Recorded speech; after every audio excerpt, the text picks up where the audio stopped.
The small research vessel drifted helplessly between two dying stars, its hull cracked like broken glass in the silence of deep space. Thin streams of glowing gas leaked from its wounded frame, vanishing instantly into the void. Inside, alarms blinked in fading red patterns as life support systems struggled to hold on. Captain Vel stood frozen at the command console. The numbers did not lie, even when he wished they would. Oxygen dropping. Power collapsing. Structural integrity failing with every passing minute. Around him, his crew moved in slow, exhausted motions, as if even panic had become too expensive to afford. 6 hours. That was all that remained for everyone aboard. In the corner of the bridge, the younglings sat quietly, their small bodies struggling to breathe the thinning air. Their gills fluttered desperately, trying to pull life from a dying atmosphere. Dr. K moved from patient to patient, but her medical scanner had already reached its limits. There was only so much science could do against vacuum and time. Vel closed his eyes for a brief moment, forcing himself to think clearly. Panic would not save anyone. Commands might. Emergency beacon, he said finally. Finn looked up from the navigation console. Captain, the chances of rescue are... I know, Vel interrupted quietly. Activate it anyway. The system came alive with a faint hum, projecting a holographic map of nearby star systems. One by one, civilizations were marked. One by one, they were eliminated. Too far. Too slow. No response capability. No faster-than-light reach within the survival window. Hope died in neat mathematical certainty. Then the system paused. A single signal appeared. Green. Close. Immediate response capability. Suitable rescue civilization found. The computer announced calmly. Designation, Earth. Species, human. Technology level, faster-than-light capable. Estimated arrival time, 18 hours. For a moment, no one spoke. 18 hours might as well have been eternity. Then Finn's fingers moved across the database terminal. His expression changed before he even said a word. Captain, his voice tightened. Earth is classified under restricted archives. Vel felt a chill. Restricted? Finn swallowed. Deathworld designation. Extreme hazard. Contact forbidden. Species labeled highly dangerous. The bridge fell into silence so heavy it felt physical. Everyone knew what a deathworld meant. A place so violent that only the most aggressive, most unforgiving life forms could survive. And those species, they did not evolve kindness. Vel looked at the dying children again. 18 hours. Then he looked at the warning. Forbidden. Dangerous. Aggressive. His hand trembled slightly. Database could be wrong, he said softly, more to himself than anyone else. No species reaches the stars without intelligence. Without structure. Without control. Finn hesitated. Or without brutality. Another alarm beeped. Life support, 28%. A decision was no longer philosophy. It was math. Vel activated the beacon. A pulse of faster-than-light transmission erupted into space, carrying their coordinates, their desperation, and their hope toward a world they had been told never to contact. Then they waited. Space answered with silence. Hours passed like slow suffocation. Oxygen levels dropped again. One of the crew collapsed near the engineering console and did not rise. The younglings grew weaker, their movement slower, their eyes half closed. Then the communication system cracked. A voice came through. Not soft. Not gentle. Controlled. Precise. Attention vessel gentle current. This is Admiral Kane of the Terran Defense Command. We have received your distress signal. Rescue operations are being initiated. Stand by. Relief hit the bridge like a shockwave. Some of the crew cried openly. Others collapsed where they stood. They were saved. But Vel did not feel relief. Not fully. Defense Command. Not Rescue Agency. Not Science Guild. Military. The word echoed in his mind as the signal repeated itself. Something about it felt wrong. Or perhaps too right. Because only a species that expected danger would organize like that. Outside, unseen engines of impossible power began to move through the dark. Deep inside human space, alarms sounded across a vast warship drifting silently in orbit. The iron hammer came alive like a waking predator. Admiral Kane studied the incoming transmission with narrowed eyes. Alien distress. Biological signatures confirmed. Children present. But something else lingered beneath it. Uncertainty. Colonel Reed leaned closer. Could be bait, sir. Kane did not answer immediately. He had seen too many traps dressed as mercy. Then the medical scan appeared. 43 life signs. Fading fast. Some small enough to be children. That changed everything. Launch the iron hammer, Kane ordered. Full rescue configuration. If it's a trap, we adapt. If it's real, we don't waste time. The ship responded instantly. Massive engines ignited. Space folded. And something enormous began moving toward the dying vessel. Vel saw it first as a distortion in space itself. A tear forming where nothing should exist. Light bending wrong. Reality folding like fabric under pressure. Then it arrived.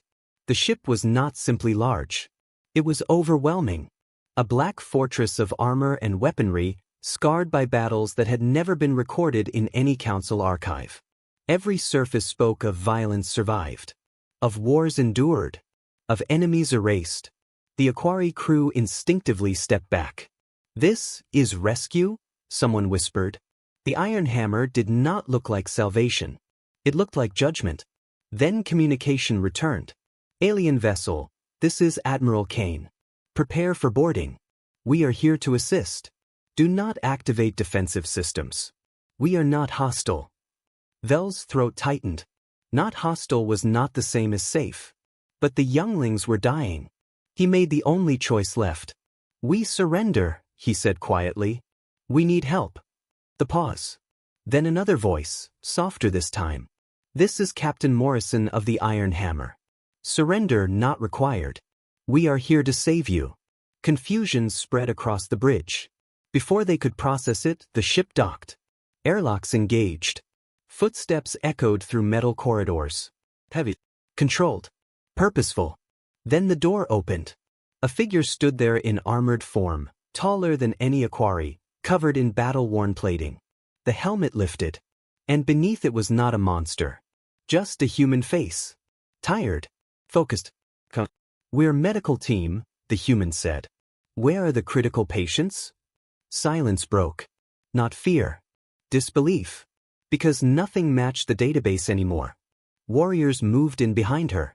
Not with weapons raised, but with medical kits. Portable life systems. Scanners. Breathing support units. They did not inspect the ship like conquerors. They moved like rescuers arriving late to a disaster they intended to fix. One of them knelt beside a youngling. Easy, the medic said softly. The child flinched, then slowly calmed as oxygen returned through a carefully adjusted mask. Vel stared. You are soldiers, he said. The medic looked up briefly. Yes. Then why are you doing this? The human paused. Because they're alive. That was all. No philosophy. No doctrine. Just fact. Within minutes, the entire bridge transformed. Injured crew lifted carefully. Oxygen systems deployed. Emergency life support restored. Death reversed step by step. And the more the Aquari watched, the more impossible it became to reconcile what they were seeing with what they had been taught. Soldiers who healed. Warships that saved. Weapons-designed ships turned into hospitals. Vel was moved to the human vessel as his final transfer.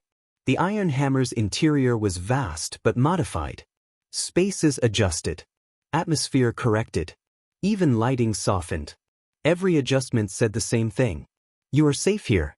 For the first time since the disaster, Vel breathed without fear. Days passed. Every Aquari survived. Even the younglings. They played now with human crew members in recreation bays, learning gestures, sounds, laughter. The concept was breaking Vel's understanding of reality. Deathworlders did not behave like this. They were supposed to be monsters. So why were they gentle? Finally, he was brought before Admiral Kane. The human leader studied him carefully. Your council, Kane said, classified us as dangerous. Vel nodded slowly. Yes. Based on what? Vel hesitated. They say Deathworld species are violent, unstable, always aggressive. Kane leaned back slightly. And after meeting us? Silence. Vel looked down. I don't understand your species, he admitted. Everything I was taught is wrong. Kane's expression hardened slightly. Not anger. Something colder. Or incomplete, he said. A map appeared behind him. Military installations. Expansion zones. Fleet movements. The Council isn't peaceful, Kane continued. It's controlled. Predatory in structure. And it fears anything it can't regulate. Vel's mind struggled. Everything he believed began to fracture. Because the humans were not the threat. They were the ones being surrounded. The galaxy he knew was not balanced. It was manipulated. And in that moment, Vel understood something terrifying. His rescue had not just saved his life. It had changed the fate of the galaxy. And he would have to choose which truth survived. Vel sat in silence long after Admiral Kane had finished speaking. The room of the Iron Hammer felt different now. Not because it had changed, but because his understanding of it had. The same walls that once felt like the inside of a weapon now felt like the inside of something far more unsettling. Order. Not chaos. Not savagery. Order built for survival. Kane stood beside the star map, watching shifting movements across the galaxy like a man studying a battlefield that was already in motion. The Vorak fleet reaches Proxima in 6 days, Kane said calmly. And they are not the only ones moving. Vel's throat tightened. You're certain they will attack? Morrison answered instead, his voice quieter but sharper. We've intercepted their communications. They wanted to look like we struck first. That sentence landed heavier than any explosion. Vel leaned forward slightly. But why would the Council allow that? They are a union of peaceful species. Kane gave a short, humorless exhale. Peaceful doesn't mean honest. And unions don't always mean unity. Vel shook his head slowly, as if refusing to let the thought fully form. You are saying the Council is hiding something. I'm saying, Kane replied, they built a system where only certain types of species are allowed to matter. The words made no sense at first. Then they started to. Vel remembered something Finn had once said in passing during long jumps between stars. No Deathworld species in the Council. Ever. At the time, it had sounded like caution. Now it sounded like exclusion. A controlled selection of life. Kane turned from the map and looked directly at Vel. Tell me something, Captain. In all your travels, have you ever met a Council species from a harsh world?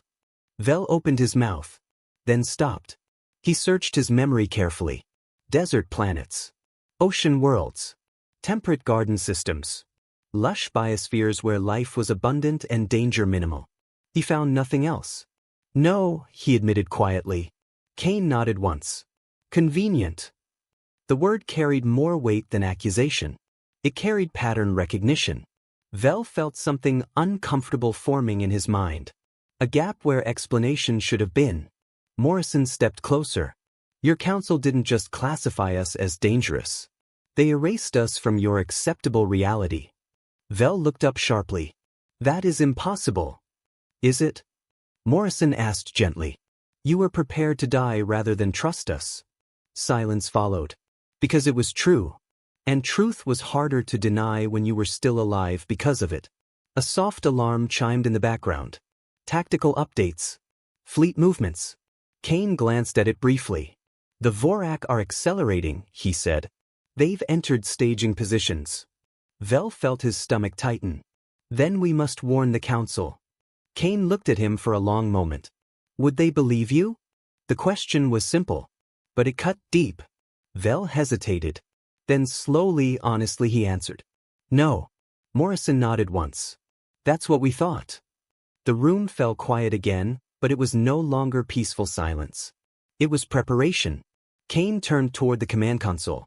Bring up the Iron Hammer's full operational status. The display expanded instantly. Weapons systems. Medical bays. Troop readiness. Energy reserves. Vel stared at it. You are preparing for war, he said quietly. Kane didn't deny it. We are preparing for contact, he corrected.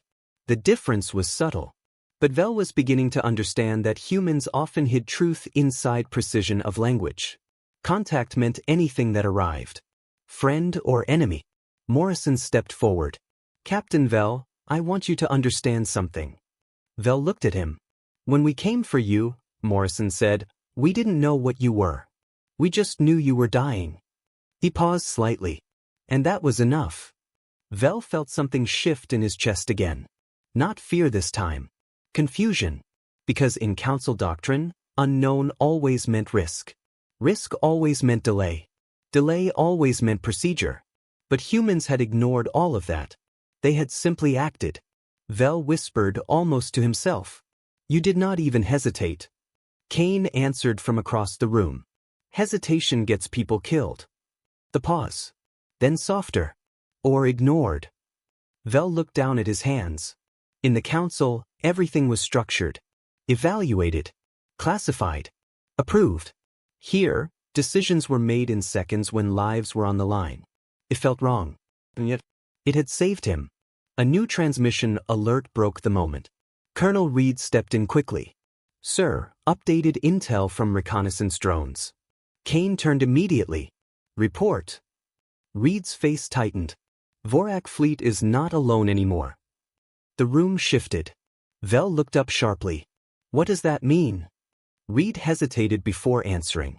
2 more council-aligned fleets are converging. Riel and Hegemony. Silence fell again. Morrison exhaled slowly. So it's not just an attack. Kane finished the thought. It's coordinated. Vel felt his blood run cold. They are uniting, he whispered. Against you. Kane corrected him again. Against what we represent. Vel stood slowly. His legs still weak, but his mind suddenly too awake. And what do you represent? Kane met his eyes. Something they can't control. That answer lingered longer than anything else said in the room. Outside the command center, the iron hammer shifted course slightly, adjusting toward human space. Toward Proxima. Vel felt it through the floor. A direction change that felt like inevitability. Where are we going? He asked. Kane didn't look away from the tactical display. To see what kind of war they are preparing, he said. Before it reaches our civilians. Vel swallowed. You are going toward it, he said. Yes. Even if it is dangerous? Kane finally looked at him fully. A tired, steady gaze. Captain, he said quietly, danger is not new to us. The pause. But ignoring it is what we refuse to do. Vel felt something inside him begin to break. Not his fear. His certainty. Because everything he had been taught about civilization had one core rule. Avoid confrontation. Maintain peace. Preserve structure. But humans moved toward threats. Not away from them. Because others were already inside them. The iron hammer entered hyperspace again, and space bent around its massive frame like reality itself was making way. Vel stood near the viewing window as stars stretched into lines of impossible speed. Behind him, he heard the quiet movement of soldiers preparing stations. Medical teams checking supplies. Engineers adjusting systems. No panic.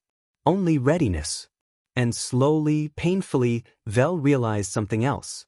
These were not people preparing to conquer. These were people preparing to protect something they considered already theirs. Lives. Not territory. Lives. And that distinction changed everything he thought he understood about war. The iron hammer dropped out of hyperspace with the kind of controlled violence that made Vel's stomach twist. Space itself seemed to snap back into place around them, and for a brief moment the universe felt too quiet, like it was holding its breath. Then the alarms began. Not panic alarms. Strategic ones. Fleet-wide sensors activated across the ship as the forward observation array locked onto the Proxima system. And what they saw made the entire command deck go still. Vel stepped closer to the viewing display without realizing it. At first it looked like stars had clustered unnaturally in one region of space. Too many. Too dense. Then the system resolved the image. Ships. Hundreds of them. Thousands. Formations layered in disciplined structure, each fleet marked with insignias Vel recognized instantly from Council archives. Vorak Empire, Riel Confederacy, Higmany Coalition, all converging in the same region of space like a tightening noose. By the deep currents, Vel whispered. Morrison stood beside him, arms crossed. That's not a patrol group. That's an invasion force. Vel shook his head slowly, as if refusing the reality forming in front of him. They cannot be working together. These species have competing territories, competing doctrines. Kane cut in sharply. Unless someone coordinated them. Silence hit the room again. Vel felt a cold realization crawl through him. The Council, he said quietly, would never coordinate military action. Kane turned slightly toward him. Or they would never admit it. On the main tactical screen, data streams began pouring in. Energy signatures. Fleet compositions. Weapon classifications. Reed stepped forward. Sir, Vorak Dread carriers confirmed. Riel stealth bombers in flank formation. Higmany artillery ships at rear guard. Kane studied the display carefully. They're not just attacking Proxima, he said. They're encircling it. Morrison's expression darkened. They're cutting off escape routes. Vel felt something tighten in his chest. There are civilians there? Kane nodded once. Human colony. 50,000. The number hit Vel harder than expected. 50,000 lives. Not soldiers. Not fleets. Not politics. People. He looked at the massive gathering of alien warships again, and for the first time, the word council didn't feel like unity. It felt like containment, a system large enough to hide intent. Reed zoomed in on intercepted transmissions. They're broadcasting encrypted coordination channels. We've cracked part of it. Kane gestured. Play it. The bridge speakers filled with fragmented alien speech. Cold. Clinical. Strategic. Vel didn't understand most of it, but he understood tone. And the tone was not defensive. It was preparatory. Then one translated fragment came through clearly. Phase 1 begins when human response is confirmed. Vel felt his blood go cold. Kane didn't react immediately, but his jaw tightened slightly. Morrison exhaled slowly. So they are waiting for us. Reed nodded. They want us to respond. Vel stepped forward. Why would they want that? Kane answered without hesitation. Because they need a trigger. The meaning settled in slowly. Vel shook his head. No, that does not make sense. The Council does not initiate war. Kane finally looked at him directly. Then explain why they're positioning fleets around one of our colonies. Vel had no answer. Because there wasn't a Council doctrine for this. Not one he had ever been taught. On the lower deck, Marines were already mobilizing. Armored units moving through corridors. Weapons being checked. Medical teams staging behind them. But even through all of that, there was no chaos. Only structure. Vel noticed that again. Humans did not panic in the face of overwhelming force. They organized. As if chaos itself was just another problem to solve. Kane turned toward his officers. Time to impact? Reed checked the data. 6 days until full convergence. But skirmish elements could engage within 48 hours. Kane nodded once. Then we prepare. Morrison stepped forward. Evacuation protocols? Kane shook his head. No evacuation. The pause. Then he continued. We don't abandon worlds because someone threatens them. Vel felt that sentence land heavily. Not as strategy. As identity. He looked at Kane. You will fight all of them? Kane's expression didn't change. If necessary, he said, yes. Vel whispered, almost unconsciously. That is impossible. Morrison gave a faint, tired smile. So was saving you, apparently. That broke something in Vel again. Because it wasn't said with pride. It was said like a fact. Like survival itself was just another task humans handled when required. Reed zoomed in on another data stream. Sir, there's more. Kane turned. Go on. Reed hesitated. We're detecting internal council comms. There's disagreement. Vel looked up sharply. Disagreement? Reed nodded. Some council factions are requesting withdrawal. Others are pushing for full engagement.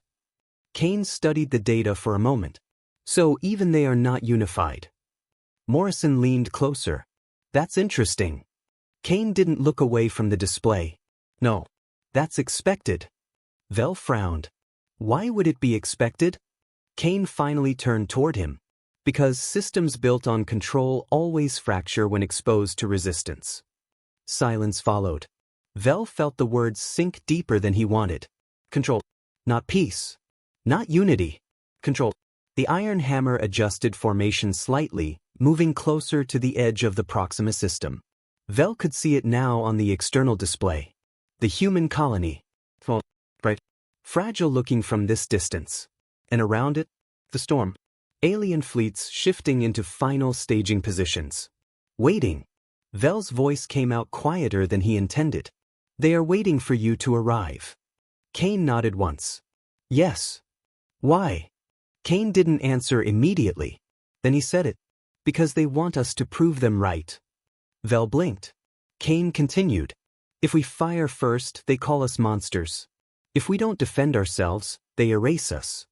Morrison added quietly. Either way, we lose the narrative. Vel felt something twist inside him. Narrative. The word felt wrong in this context. Lives were not narrative. But the galaxy seemed to treat them that way. Reed stepped back slightly. Sir, final systems check complete. We are ready for engagement if required. Kane nodded. Hold position just outside their detection threshold. The iron hammer slowed. Not retreating. Waiting. Vel stood near the viewing glass, watching fleets that could destroy entire civilizations drift in coordinated silence. Then he asked the question he had been avoiding since he first saw them. Why do you not call the council? The room went quiet. Even Morrison looked at Kane. Kane didn't respond immediately. Then he said something that changed the tone of everything. Because the council is already here. Vel turned slowly. What? Kane gestured toward the fleet. Not physically, he said. But strategically. Reed nodded grimly. These fleets didn't assemble randomly. This is coordinated doctrine. Morrison added, which means approval. Vel felt his mind struggle to process it. You are saying the council authorized this. Kane corrected him again. I'm saying the council is composed of species that benefit from this structure. The pause. Then softer. And structures don't act without interest. Vel looked at the fleets again. And for the first time, he didn't see peacekeepers. He saw an ecosystem. One that punished anything outside its design. Behind him, the iron hammer's engines pulsed softly. Not moving yet. Just waiting for the moment history would decide what it was. And Vel realized, with growing dread, that his presence here was no longer as a rescued scientist. He was a witness. To the moment the galaxy stopped pretending it was peaceful. The silence before the first movement of battle was always the worst kind of sound. Vel could feel it now through the iron hammer's hull. Not noise. Expectation. Outside the viewing array, the Proxima system looked deceptively calm. A star glowing steadily. A few planetary bodies drifting in predictable orbits. Civilian traffic lanes still faintly visible like fragile threads stretched across a storm that had not yet broken. And then the first fleet shifted. It was subtle at first. A recalibration of formation. But the iron hammer's sensors caught it instantly. Reed stepped forward. Vorak forward carriers are adjusting vector. Riel bombers are splitting into 3 wings. Kane didn't look away from the display. They're opening lanes. Morrison's voice tightened slightly. For an approach corridor. Vel felt a chill crawl up his spine. Toward the colony? Kane nodded once. Yes. Vel swallowed hard. Then it has begun. Kane corrected him quietly. No, Captain. It has been decided. Now it is just execution. That distinction made Vel's stomach tighten. Decided. Not started. As if the outcome had already been written somewhere far above them. On the tactical grid, new data streamed in. Reed's expression sharpened. Sir, colony defenses are activating. The human colony around Proxima was waking up. Small defense platforms unfolded from orbital stations. Satellite arrays shifted into combat alignment. Energy shields began to shimmer faintly across orbital lanes like translucent skin forming over a vulnerable body. Bell stared at it. "They are prepared," he said quietly. Kane nodded. "They've been prepared for years."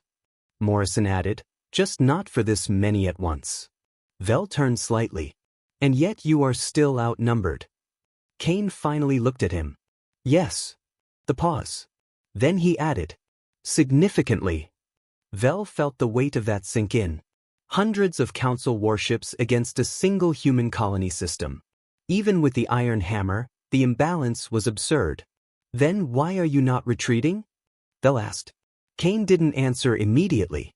Instead, he studied the formation patterns again.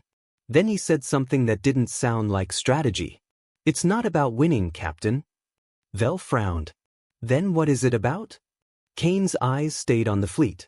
"About what survives after." Silence again. But this one felt heavier than the last. On the external feed, a new transmission spike appeared. Reed reacted instantly. "Incoming fleet-wide broadcast." Kane's expression hardened slightly. "Put it through." The bridge speakers filled with a unified signal. Not fragmented this time. Coordinated. A single message carried across multiple fleets. Vel could not understand all of it, but the translation overlay struggled to keep up as meaning built itself in fragments. Human assets detected.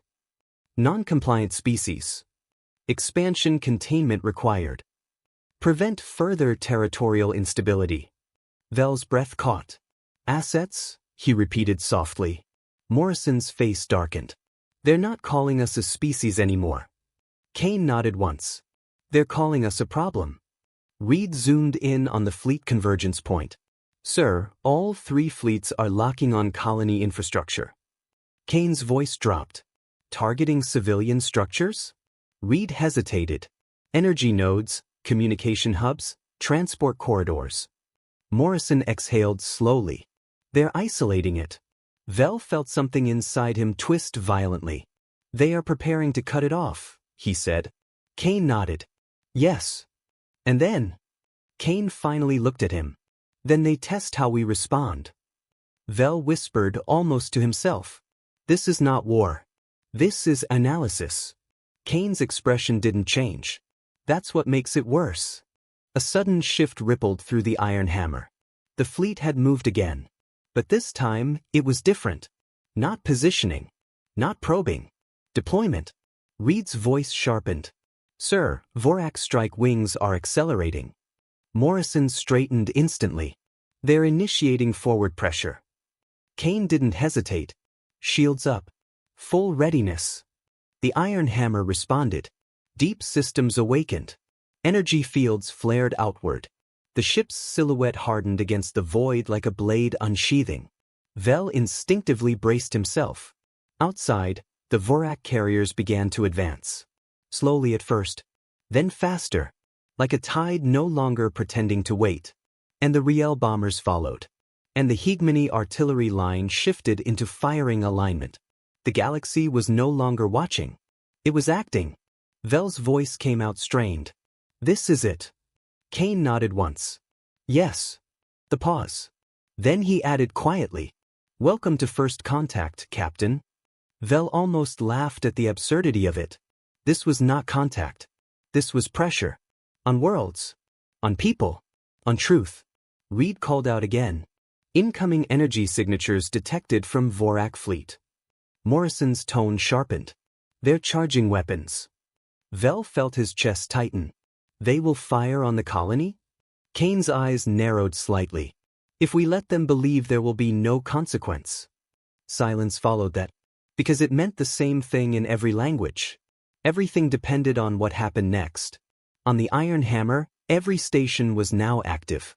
Marines stood ready in deployment bays. Med teams secured. Engineers locked into damage control positions. Weapons systems humming softly like restrained thunder. No one fired. Not yet. Kane's voice came low and steady. "All ships. Hold position." Reed looked at him sharply. "Sir, we're within their engagement window." I know. Morrison stepped closer. Then why are we not reacting? Kane finally turned slightly. Because I want them to show intent first. Vel felt a cold realization form. You are documenting them, he said quietly. Kane nodded once. Yes. Reed frowned. For what purpose? Kane's answer was simple. So the galaxy cannot pretend this is misunderstanding. Silence hit again. But now it felt different. Not waiting. Witnessing. Outside, the Vorak fleet fired the first volley. Space lit up in violent arcs of energy. Not toward the Iron Hammer. Toward the colony. Vel's breath stopped. And in that moment, everything changed. Because now it was no longer theory. No longer positioning. No longer narrative. It was happening. The Iron Hammer surged forward instantly. Kane's voice cut through the bridge like steel. All units. Defend the colony. And for the first time since Vel had arrived in human space, he understood what humans meant when they said they did not abandon those who called for help. It was not philosophy. It was action. Even if the galaxy itself tried to stop them. The moment the first wave of energy fire struck the Proxima colony shields, space itself seemed to shudder. Bright arcs of destruction splashed across invisible barriers, bending light into violent ripples that lit up the entire system like a dying star. The colony did not fall immediately, but the impact was undeniable. Each hit pushed the shield grid closer to collapse, forcing defensive stations into emergency overload cycles. Vel stood frozen at the viewing array. Not because he didn't understand what was happening, but because he finally did. This is not a warning strike, he whispered. Kane's voice was steady, but colder now. No. Reed's hands moved rapidly across the tactical interface. Colony shields at 73% and dropping. Orbital platforms are returning fire, but they're heavily outgunned. Morrison leaned forward.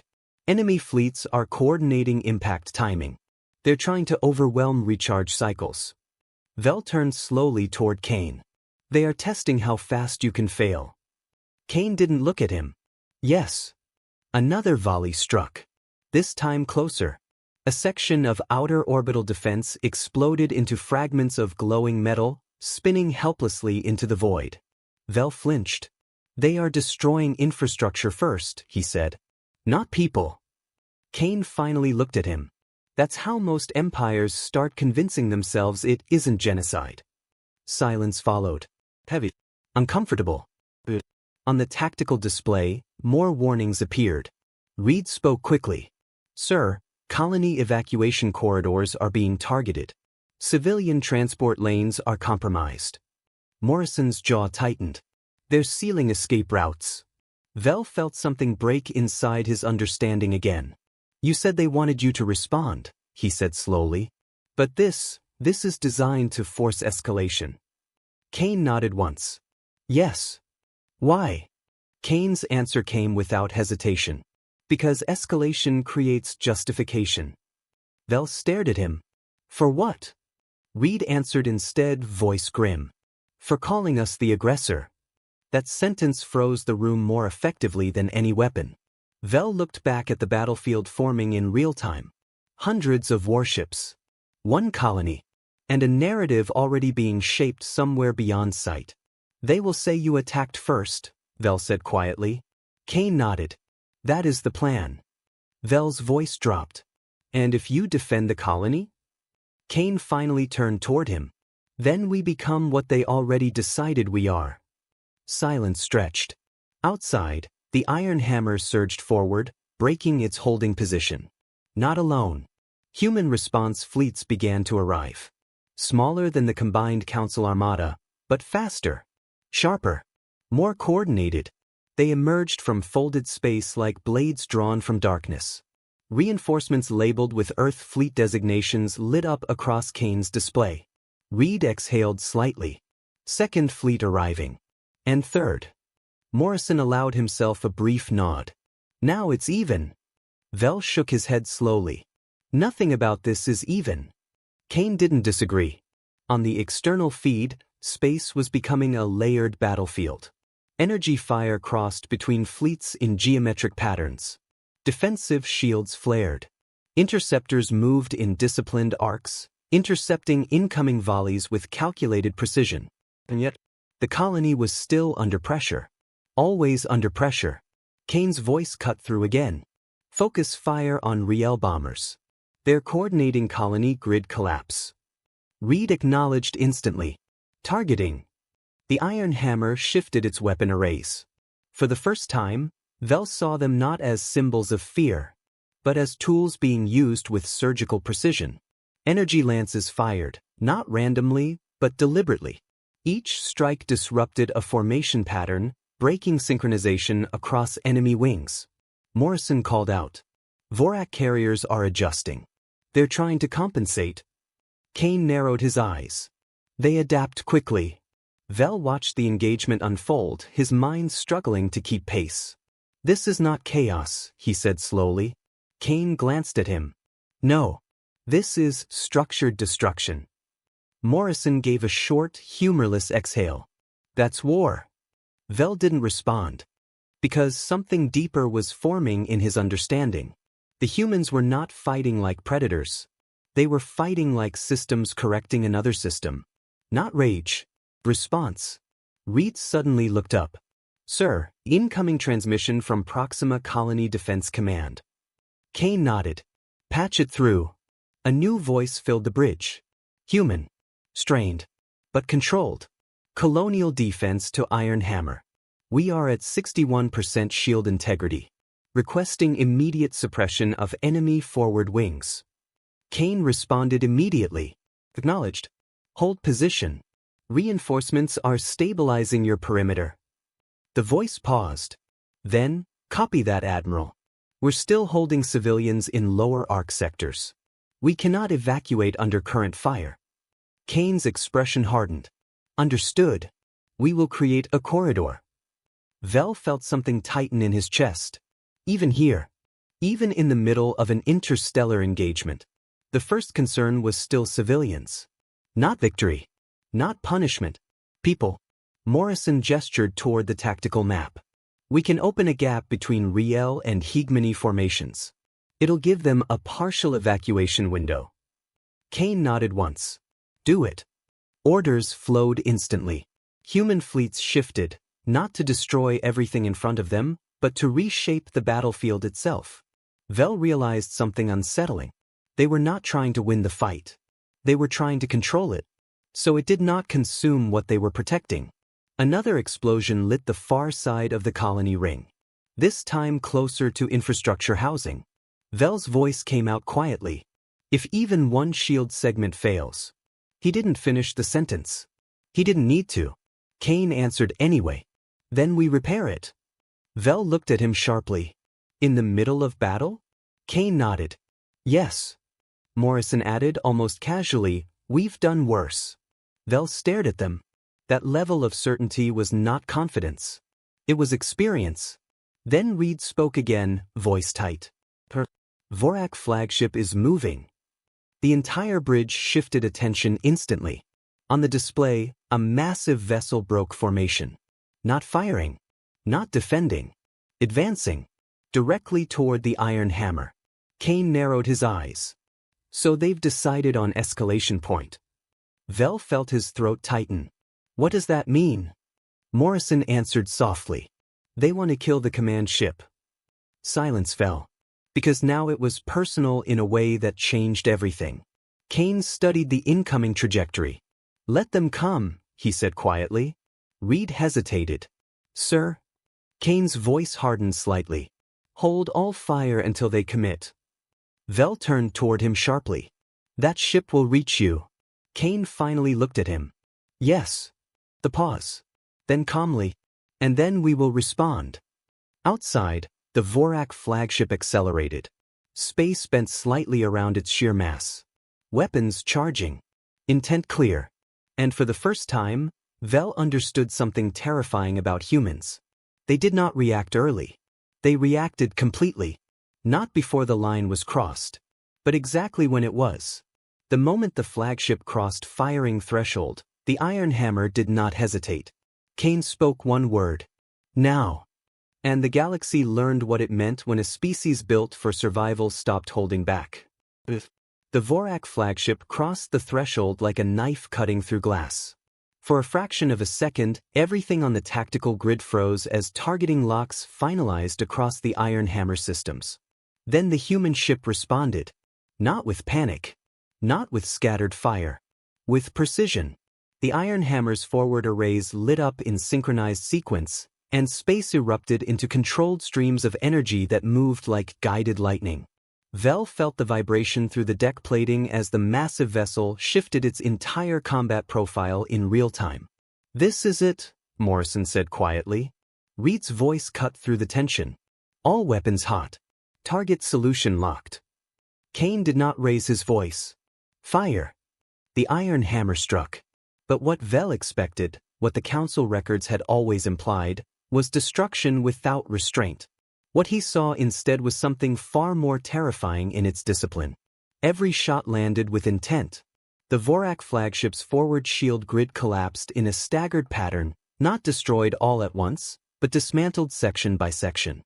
Power relays failed in cascading isolation. Weapon systems flickered offline as if someone had reached into the ship and quietly removed its ability to fight. Vel stared. "They're disabling it," he said. Morrison nodded. "We're not here to erase them. We're here to stop them." Another volley from the Iron Hammer struck, but this one targeted propulsion nodes. The Vorak flagship began to drift, its acceleration broken, its trajectory unstable. Reed exhaled sharply. Enemy flagship is losing maneuver control. Kane's expression remained unchanged. "Good.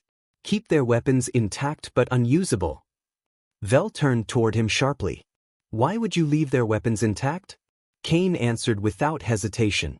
"Because we are not trying to teach fear. We are trying to prevent casualties." That distinction hit Vel harder than any blast wave. Outside, the battlefield was changing. The Vorak fleet, seeing their flagship neutralized, began to react aggressively, but not intelligently. Their formation broke cohesion for the first time.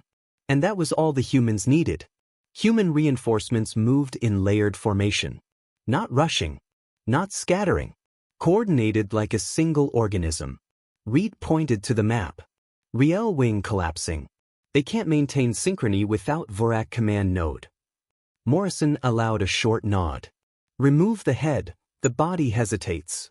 Vel whispered almost to himself. "But you did not destroy the head." Kane answered immediately. "Because we don't need to." Another shift. Hegemony artillery ships attempted a long-range saturation strike toward the colony shield. But before the volleys reached impact, human interceptor arrays activated in overlapping defensive layers. Hundreds of incoming projectiles were intercepted mid-flight, not with explosions of chaos, but with precise, timed neutralizations. The sky over Proxima lit up like a controlled storm. Vel could not look away. "This is not war like the Council describes it," he said quietly. Morrison glanced at him. "What do they call it?" Vel hesitated. "Collapse," he admitted. Kane's eyes narrowed slightly. "That's because they don't fight to protect anything." Silence followed. Then Reed spoke again. "Sir, colony evacuation corridor is open. Civilians are beginning to move." On the display, Vel saw it. Small transport ships slipping through a narrow protected lane carved through the battlefield by human fleet positioning. Protected not by distance, but by dominance. Any Council ship attempting to cross that corridor was immediately met with overwhelming deterrence fire, not lethal, but absolute. Vel felt something shift again in his understanding. "You are carving space itself around them," he said quietly. Kane nodded once. "That's the job." Morrison added, "Safe passage is not requested. It's enforced." Vel swallowed hard. Enforced safety. The concept itself felt alien. Another alarm sounded. Reed's tone sharpened. "Sir, Hegemony Command Cluster is attempting mass relay jump." Kane reacted instantly. "Where?" Reed checked the data. "Unknown coordinates. Possibly retreat. Possibly regroup." Kane studied the map for a moment, then said quietly, "No. That's not retreat." Morrison's eyes narrowed. It's repositioning. Kane nodded. They're trying to reset the engagement narrative. Vel frowned. Narrative again. Kane looked at him. War is never just fought in space, Captain. It is fought in memory. That sentence lingered longer than the explosions outside. Reed confirmed the movement. Jump signature forming. Kane made a decision instantly. Disrupt it. The iron hammer shifted. A specialized pulse array activated, not destructive, but disruptive. Space around the hegemony cluster distorted violently. The jump corridor collapsed mid-formation. Ships that had been about to vanish across the galaxy instead staggered back into normal space in scattered disarray. Morrison allowed a faint breath. That's going to hurt their coordination. Kane didn't look satisfied. It will prevent them from escaping accountability. Vel turned sharply. Accountability? Kane finally looked at him. If they leave now, they will return later with a cleaner story. Silence. Vel slowly understood. This is not just about stopping them, he said quietly. Kane nodded. It is about making sure what happens here cannot be rewritten. Outside, the battlefield was beginning to shift again. Not toward victory, but toward clarity. The Vorak flagship drifted, disabled but still present. The Riel wings scattered, unable to maintain formation. The hegemony fleet, forced back into real space, struggled to reorganize under pressure. And the colony? Still standing. Shields damaged, flickering but intact. Civilians evacuating through a corridor carved by human precision. Vel watched it all. Then whispered, almost disbelieving. You are winning. Kane didn't answer immediately. Then he said, no. The pause. We are stabilizing. Vel looked at him. And for the first time, he understood the difference. Winning meant ending the enemy. Stabilizing meant preserving everything else. Even while the galaxy burned around it. The battlefield did not end when the Vorak flagship was disabled. It fractured. Like a system losing its central logic, the surrounding fleets began to behave in ways that were no longer fully coordinated. Orders still existed, transmissions still flowed, but something fundamental had been broken. Control. Vel could see it in the shifting formations. The Riel bombers hesitated before committing to attacks. The hegemony artillery ships recalculated firing patterns that no longer aligned with a unified command structure. Even the Vorak escorts drifted slightly, as if unsure whether to defend or retreat. They're confused, Vel said quietly. Morrison shook his head. They're leaderless. Reed corrected immediately. Not leaderless. Disrupted. Kane's eyes remained fixed on the tactical grid. Same result for now. Vel looked at him. You removed their command ship. Kane nodded once. And their assumption of certainty. That word again. Certainty. Vel was beginning to realize how much of this conflict depended on it. On who believed they had control. And who did not. Outside, the iron hammer advanced slightly, not aggressively, but enough to shift the spatial balance of the engagement zone. Human reinforcements mirrored the movement instantly, expanding the protective envelope around the Proxima colony. Vel noticed something strange in the pattern. The humans were not pushing outward randomly. They were shaping space. Like enclosing a wound so it could heal. Reed called out. Civilian evacuation count rising. 30% of outer orbital population secured. Morrison nodded. Good. Keep corridor stable. Vel frowned slightly. You are prioritizing evacuation over pursuit. Kane answered without hesitation. Always. Vel turned toward him. Even if enemies escape? Kane finally looked at him. Escaping is not the same as surviving. That distinction lingered. Vel looked back at the battlefield. One of the Riel wings attempted a concentrated strike against the human corridor. But before the volley could reach its target, it was intercepted by layered defensive fire from 3 separate human ships. The attack dissolved mid-space. Morrison exhaled slowly. They're probing for weakness. Reed replied immediately. They won't find it in that corridor. Vel watched the exchange carefully. You built overlapping defenses, he said slowly. Kane nodded. No single-point failure. Vel frowned. That requires enormous coordination.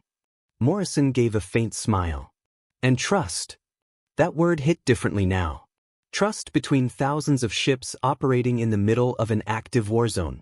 Vel struggled to reconcile it. In Council doctrine, coordination required hierarchy. Hierarchy required distance. Distance created delay. Delay created vulnerability. But here, everything moved like it was already agreed upon before the battle even began. Vel whispered, "How do you achieve that level of unity?" Kane's answer was simple. Training. Doctrine. Experience. The pause.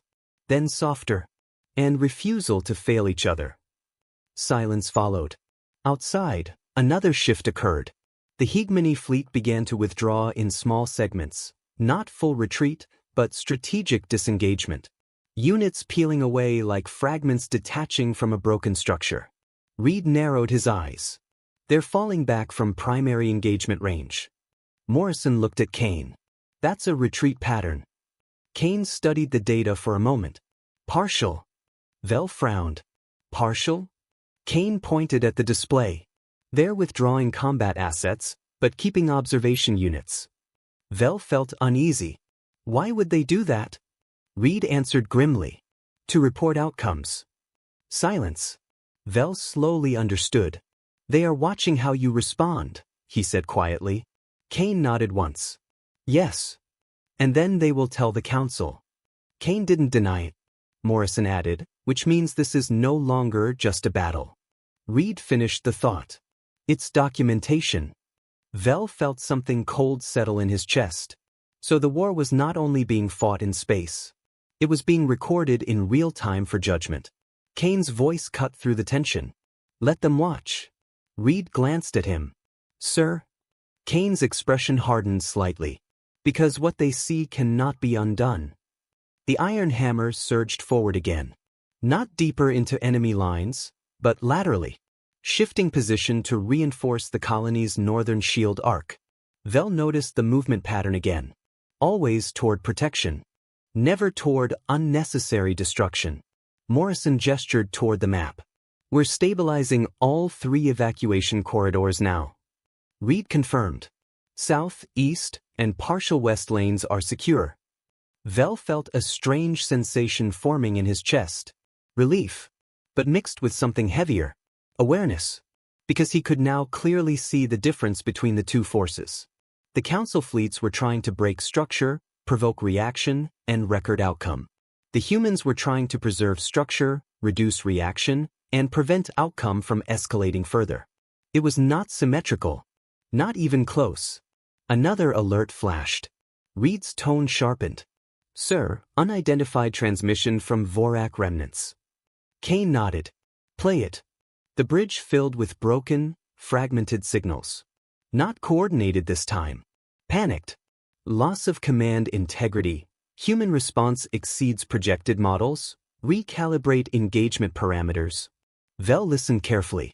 And for the first time, he heard uncertainty in a council-aligned force. Not tactical uncertainty. Existential uncertainty. Morrison frowned slightly. They didn't expect this level of response. Kane's eyes narrowed. No. They expected collapse. Vel turned toward him. Collapse. Kane nodded. They expected the colony to fall quickly. Then they expected us to respond emotionally instead of structurally. Reed added quietly, they planned for chaos, not containment. Vel looked back at the battlefield. And slowly the realization formed. The council fleets were not losing because of superior firepower. They were losing because their assumptions were wrong. Outside, the last coordinated push from the Riel wing failed to breach human defensive layers. And then something shifted again. Not fire. Not movement. Silence. The enemy fleets began to hold position at a distance. Not advancing. Not fully retreating. Just observing. Kane studied the formation. They're reassessing. Morrison nodded. They're not used to this outcome. Vel whispered, because they expected you to behave like monsters. Kane looked at him. And we did not. The weight of that sentence settled heavily across the bridge. Vel stared at the battlefield one more time. The colony was still standing. Evacuation corridors were still active. Human fleets held formation like a shield built from discipline itself. And the Council Armada was hesitating. For the first time in recorded history, Vel finally spoke. "What happens now?" Kane did not answer immediately. Then he said quietly, "Now they decide whether they want to continue learning the wrong lesson." The pause. Then softer. Or finally accept the right one. And as the fleets held their distance across the shattered silence of Proxima space, Vel realized the battle was no longer about survival. It was about interpretation. And whoever controlled the interpretation of this moment would shape the future of the entire galaxy. The silence after the clash was not peace. It was recalculation.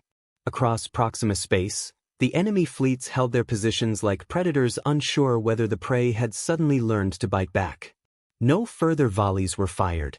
No immediate advances were made. But every sensor array remained active, every formation kept its shape, every weapon stayed charged. They were watching. Vel could feel it even without the display. "They're not retreating," he said quietly. Kane nodded once. "No." Reed's voice was low. "They're waiting for confirmation." Morrison glanced at him. "Confirmation of what?" Reed answered grimly. "Whether we escalate further." Vel frowned. "But you already responded." Kane corrected him softly. "We responded proportionally." The pause. Then he added, "They are waiting to see if we become what they predicted." Vel slowly looked back at the tactical display. And understood. The battle was no longer about territory. It was about proof. On the outer edge of the colony, evacuation corridors continued to function under human protection. Civilian transports moved steadily through controlled gaps in the engagement zone. Every ship that passed through was escorted by layered defense positioning, ensuring no opportunistic strike could reach them. Vel watched one of those transports slip free of the system boundary. A fragile vessel. Alive. And it struck him again how differently humans measured success. Not by destruction, but by survival counts. Reed called out, "Final evacuation wave is 90% complete." Morrison nodded. "Good. That's the priority." Vel turned slightly. "Even while fleets remain engaged?" Kane answered without hesitation. "Especially then." Silence followed. Then another shift occurred. The Vorak remnants began reorganizing again, but differently this time. Slower. More cautious. Less unified. Reed narrowed his eyes. "Sir, they're forming observation clusters." Kane's expression hardened slightly.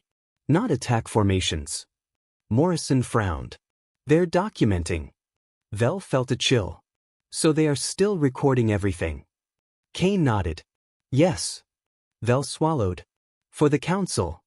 Kane did not respond immediately. Then he said quietly, "For whoever still believes the Council is neutral." That word again. Neutral. Vel was beginning to understand it was no longer a description. It was a weapon. On the battlefield display, a new transmission signature appeared. Reed frowned. "Incoming encrypted Council-wide relay." Kane gestured. "Open it." A fragmented broadcast filled the bridge. Multiple voices. Different species. Overlapping protocols. Partial translations struggling to keep pace. Containment failure. Human escalation unexpected. Reclassify engagement parameters. Risk assessment invalid. Vel listened carefully. And realized something disturbing. They were not discussing victory or defeat. They were discussing classification. Kane leaned slightly forward. "They're updating their narrative in real time." Reed nodded. "Adaptive framing." Morrison added quietly, "They're trying to preserve doctrine." Vel turned toward them. "Doctrine?" Kane answered, "Belief systems don't survive contradiction easily." The pause. Then softer. "Unless they can rewrite what caused it." Vel felt that sink in slowly. So the fleets were not just fighting. They were trying to define what this moment meant before it ended. Outside, a minor skirmish erupted near the colony's outer ring. Not a full assault. A probe. A test. A small Riel strike group attempted a fast run toward an evacuation corridor. But human response was immediate. 2 intercept wings converged, cutting off approach vectors before the strike group could reach firing range. No unnecessary destruction. Just denial of access. The enemy group broke formation instantly and withdrew. Morrison exhaled slowly. That's the 3rd probe in 10 minutes. Reed nodded. They're mapping response speed. Vel frowned. Why? Kane answered quietly. To find where we hesitate. Silence followed. Because the implication was simple. Any hesitation would be exploited. Vel looked at the battlefield again. Then asked the question forming in his mind. If they cannot defeat you, why do they continue testing you? Kane looked at him. Because they don't yet believe they cannot defeat us. The pause. Then softer. And because believing otherwise would require them to accept they were wrong from the beginning. Vel felt something tighten in his chest. So it was not just military conflict. It was belief collapse resistance. On the tactical grid, another change occurred. Reed's tone sharpened. Sir, Hegemony Fleet is transmitting withdrawal vectors again. Morrison raised an eyebrow. Second withdrawal attempt? Kane studied the movement carefully. They're splitting their forces. Vel frowned. That means... Reed answered. Internal disagreement is increasing. Kane nodded once. Pressure fractures alliances. Vel looked at him. You expected this. Kane didn't deny it. I expected instability, he said. Not certainty. Outside, the hegemony formation began to peel away more decisively this time. Entire wings detaching and drifting out of engagement range. Not retreating in panic, but disengaging with calculation. Reed spoke quietly. They're preserving assets. Morrison added, they're preparing for a second phase. Vel looked up sharply. There will be another phase? Kane's expression remained calm. There is always another phase when truth is inconvenient. Silence followed. The battlefield slowly stabilized into a tense equilibrium. Human fleets held protective arcs around the colony. Enemy fleets held distance, observing, recalculating, reframing. Neither side advancing. Neither side collapsing. Just locked. Vel stared at it for a long time. Then quietly said, So this is not the end of the battle. Kane nodded. No. The pause. This is the end of their certainty. Vel felt that sentence land deeply. Because certainty was the foundation of council authority. If that broke, everything else would follow. Reed suddenly looked up. Sir, final evacuation wave is clear. Colony civilian extraction complete. A brief silence filled the bridge. Then Morrison nodded slowly. Good. That's the objective met. Vel looked at the display. The colony was still damaged, but alive, and emptying into safety. Kane finally allowed himself a small breath. Hold positions, he said quietly. Do not pursue. Reed acknowledged. Holding. Vel turned toward him. You are not finishing them. Kane shook his head. No need. The pause. Then he added. They will finish themselves, deciding what they saw here. And as the fleets remained suspended across shattered space, Vel understood something fundamental. This war was not being decided by firepower alone. It was being decided by what each side would choose to believe afterward. And that was far more dangerous than any weapon in the system. The Proxima system did not return to normal. It simply stopped breaking further. That was the only way Vel could describe the uneasy balance forming across the battlefield. Enemy fleets remained in fragmented formations at the edge of engagement range. Human ships held a structured defensive lattice around the colony. No one advanced. No one fully withdrew. Every movement was small, deliberate, and watched.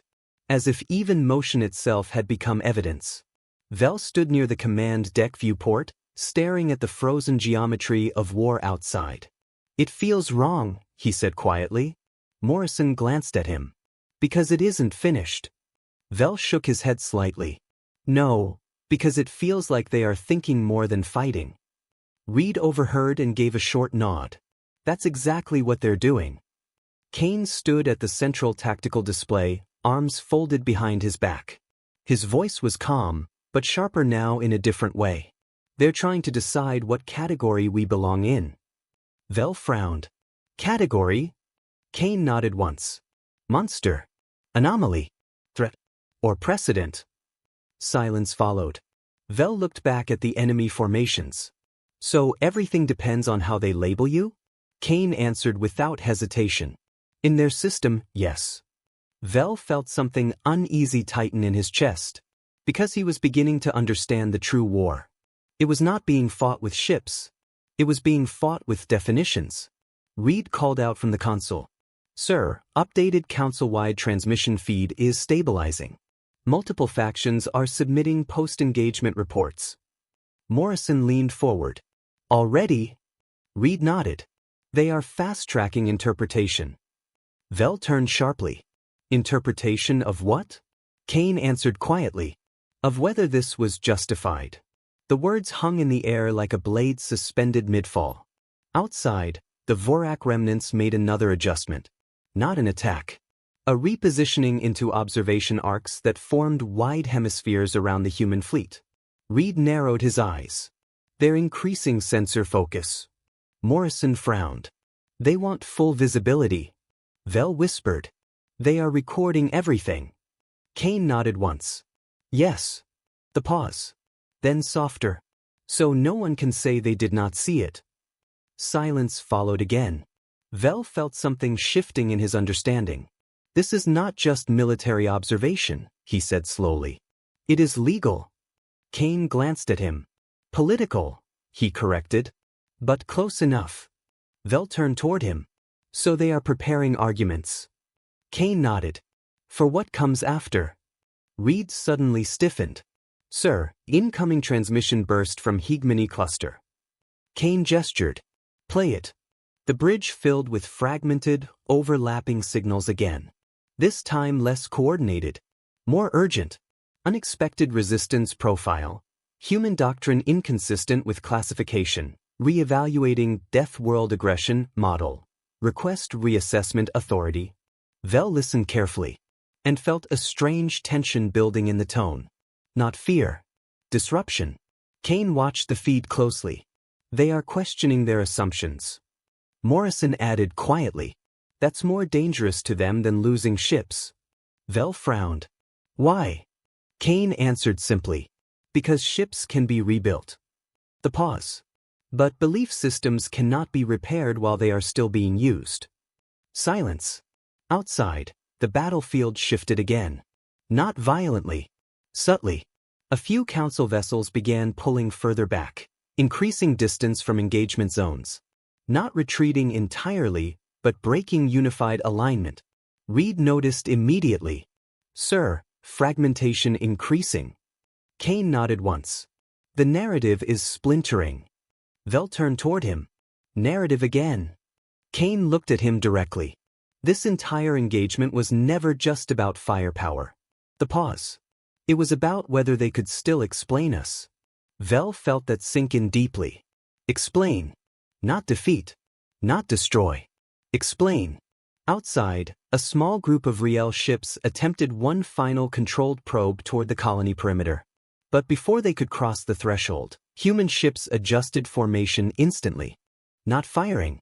Just repositioning. Blocking access. The probe halted immediately. And withdrew. Reed exhaled slightly. They're done testing forward pressure. Morrison nodded. They've hit confidence saturation. Vel frowned. Meaning? Kane answered quietly. They have learned enough to be uncertain. Silence followed. Vel stared at the fleets again.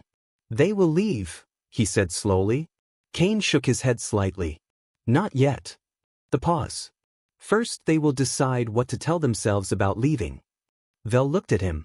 That sounds unnecessary. Kane's expression softened slightly. It is necessary for them. The pause. Without justification, retreat becomes admission.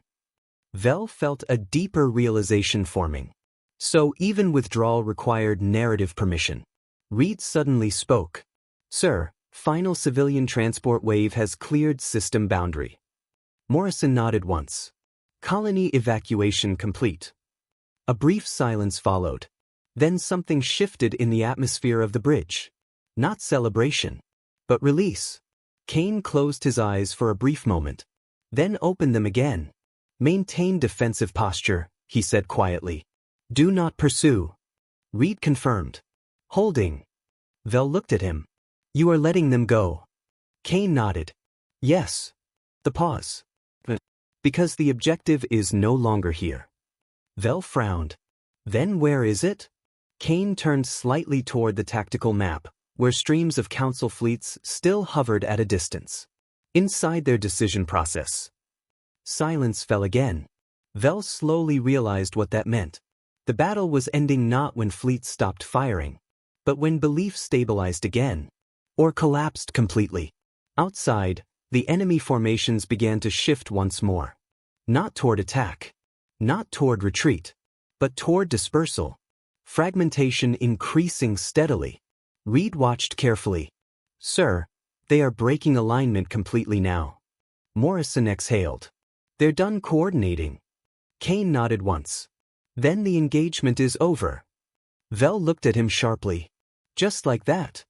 Kane met his gaze. No. The pause. Just like that phase. Silence followed. And as the council fleets slowly drifted apart across Proxima space, no longer unified, no longer certain, Vel realized something irreversible. This was not a victory that ended war. It was a moment that ended agreement. And somewhere far beyond this system, the galaxy was beginning to argue with itself. The first report reached the council before the fleets fully disengaged. Not a transmission of defeat. Not a declaration of victory. A contradiction. Vel watched the data stream flicker across the Ironhammer's command display as Kane's intelligence officers intercepted and decoded overlapping council channels. Reed's expression darkened. They've already started rewriting it. Morrison glanced at him. That was fast. Reed nodded grimly. Too fast. Vel frowned. Rewriting what exactly? Kane answered without looking away from the tactical feed. Reality. Silence followed. Outside, the Proxima system had settled into a strange calm. Human fleets maintained protective orbit around the colony, while council remnants drifted further out, forming scattered clusters of observation and transmission nodes. But now those nodes were busy. Too busy. Vel leaned closer to the display as new fragments of council communication were translated in real time. Unexpected human escalation disproves prior classification stability. Possible external manipulation of biological distress signal. Recommend containment review of human faction. Reaffirm Deathworld hazard status pending investigation. Vel's brow furrowed deeply. They are calling your rescue escalation? Kane gave a quiet, humorless breath. Of course they are. Morrison added, they need it to be. Vel turned toward them. Why? Reed answered bluntly. Because otherwise, they have to accept they were wrong. Silence followed. That word again. Wrong. Vel looked back at the fragmented transmissions. And if they were wrong? Kane finally turned toward him. Then everything built on that assumption becomes unstable. The pause. Policy. Orders. Authority. Fear. Vel felt a cold realization settle in his chest. So it is not just about you, he said slowly. It is about the entire structure of the council. Kane nodded once. Yes. Outside, a new development appeared on the tactical grid. Reed stiffened. Sir, Hegemony Cluster is broadcasting a unified statement. Morrison frowned. Unified? After fragmentation? Reed confirmed. They've stabilized internal messaging. Kane's eyes narrowed slightly. Play it. The bridge filled with a composed, formal transmission. This one was different. Controlled. Vel listened carefully. And slowly frowned. They are not denying what happened, he said quietly. Reed nodded. They are reframing it. Morrison added. They're turning it into a case study instead of a contradiction. Vel turned toward Kane. So they will not admit they were wrong. Kane shook his head slightly. No. The pause. They will admit it was complicated. Silence followed. Vel let that sink in. Complicated. A word that allowed everything to remain unchanged. Outside, Council fleets continued dispersing slowly, but now with purpose again. Not unity, but aligned ambiguity. Each cluster carrying its own interpretation of the engagement. Reed studied the movement. They're separating into narrative factions. Morrison nodded. Different versions of the same event. Vel frowned. And that matters? Kane answered quietly. It determines what comes next. Silence. Then another alert flashed across the system. Reed's tone sharpened. Sir, new transmission priority spike. Council Central Relay Authority just activated. Kane straightened slightly. Central Authority? Reed nodded. They're elevating this to High Council Review status. Vel felt uneasy. That sounds important. Morrison gave a short laugh without humor. It is. Reed continued. They're requesting full battle logs, sensor records, biological data, and command transcripts from all participating vessels. Vel frowned. They want proof. Kane corrected him. They want control of interpretation. Silence. Outside, the last of the evacuation corridors had fully cleared. The Proxima colony now floated under human protective custody, its population safely out of immediate danger. But the system itself did not feel safe. It felt exposed. Vel finally spoke again. What will they conclude? Kane paused for a long moment. That depends on what they need to conclude. Vel frowned. That is not an answer. Kane looked at him. It is the only honest one. Silence followed. Reed suddenly spoke again. Sir, intercepted internal council directive.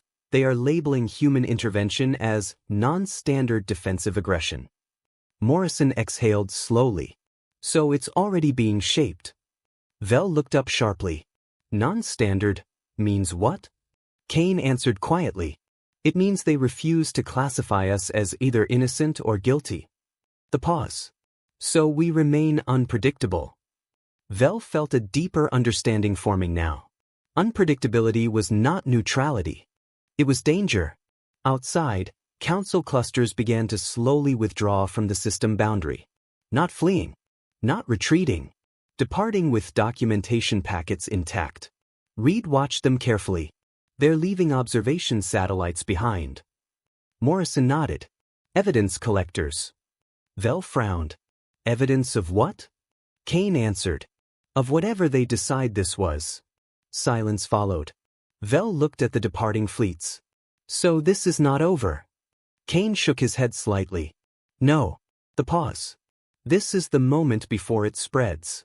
Vel felt a chill run through him. Spreads. Kane turned toward him. To every system they control. Every classification database. Every diplomatic channel. Reed added quietly, every assumption they've ever made about us. Silence. Outside, the council fleets continued to fade into the distance, leaving behind a system that had been stabilized militarily, but destabilized politically. Vel looked at Kane. So what happens now? Kane finally allowed himself a slow breath. Now, he said quietly, we wait to see what version of us they decide is easier to live with. The pause. Then softer. Because that is the one they will make real. And as Proxima space grew quieter, Vel understood something he could not unlearn. The battle had not ended when the firing stopped. It had only moved into the minds of those who would decide what the firing meant.